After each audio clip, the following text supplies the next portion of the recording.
샌드박스 컨설팅과 혁신금융 서비스 신청을 준비하면서 전문적인 시각과 인사이트를 가지고 조언을 해주시기 때문에 너무 좋았고, 제가 이제 사업 방향을 앞으로 나아가는 데 있어서 좀 더 심도 깊게 생각해 볼 수 있게 되는 계기가 되었던 것 같습니다.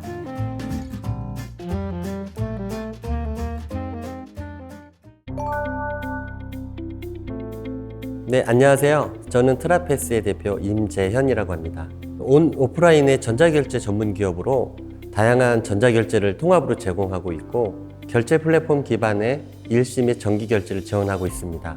안녕하세요. 저는 하이카이브의 대표 이재범이라고 합니다.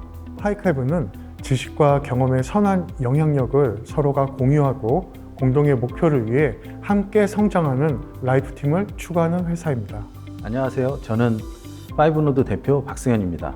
파이브노드는 신재생에너지 발전소 인근 지역 주민들의 참여를 돕는 투자 플랫폼입니다. 안녕하세요. 빅테크 플러스의 대표 한배일입니다. 저희는 부동산 자산을 관리하고 전세 보증금 수준을 진단받을 수 있는 홈큐라는 앱 서비스와 등기와 대장을 실시간 열람 분석하고 공유하는 도큐라는 웹 서비스를 운영하고 있는 부동산 정보 기반의 핀테크 스타트업입니다. 네, 안녕하세요. 저는 부동산 안심 매입 약정 해치 서비스를 운영하는 한국자산매입의 대표 김종구라고 합니다. 저희는 국내 최초의 약정사라는 지위를 만들어서 새로운 약속 사업을 하고 있습니다. 안녕하세요. 저는 사고링크의 대표 송필재라고 합니다. 네, 저희 사고링크는 인슈어테크, 핀테크 기업입니다. 구체적으로는 교통사고 피해자가 보험사로부터 올바르게 보상을 받을 수 있도록 도와주는 서비스를 운영하고 있습니다. 아무래도 스타트업 입장에서는 혁신금융 서비스와 같이 법률적인 내용을 바탕으로 특례를 받는 규제 영역은 생소하고 어렵게 느껴지는 분야입니다. 핀테크 지원센터의 컨설팅이 이런 면에서 꼭 필요하다고 생각하게 됐고, 그래서 신청하게 되었습니다. 저희가 4년차 스타트업으로 법제도에 대해서 아직 담당 전문가가 없습니다. 혁신금융 서비스 신청을 위해서 사전 수요 조사서 작성부터 어떻게 시작해야 될지 막막하다 보니까 컨설팅을 신청하게 되었습니다. 사실 법이라는 게 시대가 바뀌면서 계속 개정을 진행을 해야 하는 건데 뜻하지 않게 놓친 부분들이 있더라고요. 그런 부분들이 새로 기술 기반으로 시작하는 스타트업에는 규제가 되기도 하는 것 같습니다. 법률적으로는 온라인으로 하고자 하는 부분들이 제도적으로 보호받지 못하는 그런 상황이 될 수 있어서 신청을 하게 되었습니다. 객관적인 시각에서의 평가, 어떤 부분이 어필되어야 하는지 등의 진지한 논의를 하게 되어서 좋았고요. 금융기관과의 협업을 위해서는 직접적인 접촉이 필요하다는 공통적인 의견을 확인하는 자리였습니다.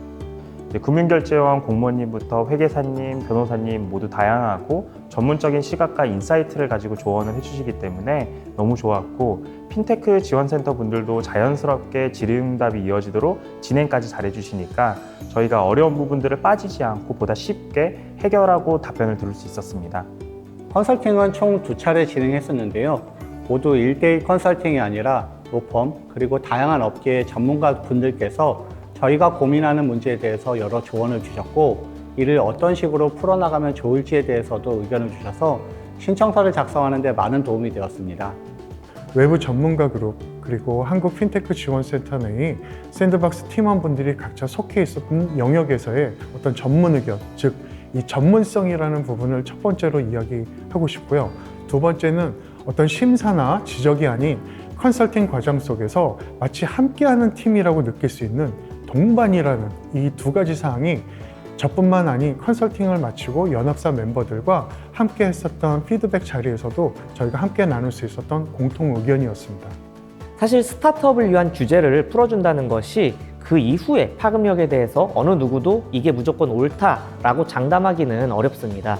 혹시 모를 해당 산업에 미치는 파장을 우려할 수밖에 없는 그런 상황, 그런 부분들을 자연스럽게 알려주시는 것이 좋았고, 제가 이제 사업 방향을 앞으로 나아가는 데 있어서 좀 더 심도 깊게 생각해 볼 수 있게 되는 계기가 되었던 것 같습니다. 전반적으로 편한 분위기에서 실무적인 관점의 자세한 질의응답 기회를 가질 수 있었고, 다양한 영역의 전문가분들이 실질적인 조언을 얻을 수 있었던 점이 좋았던 것 같습니다. 무엇보다 샌드박스라는 제도는 스타트업이 특정 사업을 영위함에 있어서 도전해 볼 수 있도록 규제를 절차안에서 포용해 주거나 약간의 완화해 주는 역할을 하는 건데, 저희는 이제 규제가 없는 상태에서부터 샌드박스와 함께 규제를 만들어 나가는 첫 성공 사례로서 너무나도 괜찮을 것 같다라는 호평을 해주셨기 때문에 저희는 민간에서 사업을 하고 있지만 공공기관과 협력하여 보다 양질의 서비스를 국민에게 온전히 전달할 수 있겠다라는 느낌을 받았습니다. 그 무엇보다도 컨설팅 과정을 통해서 서비스의 구체성, 가능성, 그리고 관련 규제 사항에 대한 어떤 의문점이 해소됨에 따라서 기업의 자신감 확보가 가장 큰 변화라고 말씀드리고 싶습니다. 다소 멀게 느껴졌던 혁신금융 서비스 제도에 대해서 이해할 수 있는 기회가 되었고요. 다양한 관점에서 조언을 바탕으로 정교하게 특례 신청을 준비할 수 있게 되었습니다. 우선 법제도에 대해서 조금 더 잘 아는 계기가 되었고요. 샌드박스 컨설팅과 혁신금융 서비스 신청을 준비하면서 향후 회사의 비즈니스를 어떻게 확대하는 것이 좋을지에 대해서 고민했고, 이를 구체적인 로드맵으로 만드는 변화가 있었습니다. 어려움은 있겠지만 빠르게 금융기관과에 만나봐야 한다는 생각으로 첫 제안 활동을 하게 되었고요. 이후에도 활동을 지속할 예정입니다. 네, 이번 컨설팅을 저희가 받고 나서 저희 서비스 고객에 대해서 좀 더 자세히 들여다볼 수 있었던 계기가 되었습니다. 어디까지가 우리 고객이고 또 어떠한 부분까지 우리 고객이 될 수 있는지, 그리고 각각의 고객들에게 어떠한 문제가 있으며 그 문제를 우리가 어떠한 방식으로 해결해 주었을 때 모두 합리적으로 해결이 될 수 있는지 고민하는 계기가 되었던 것 같습니다.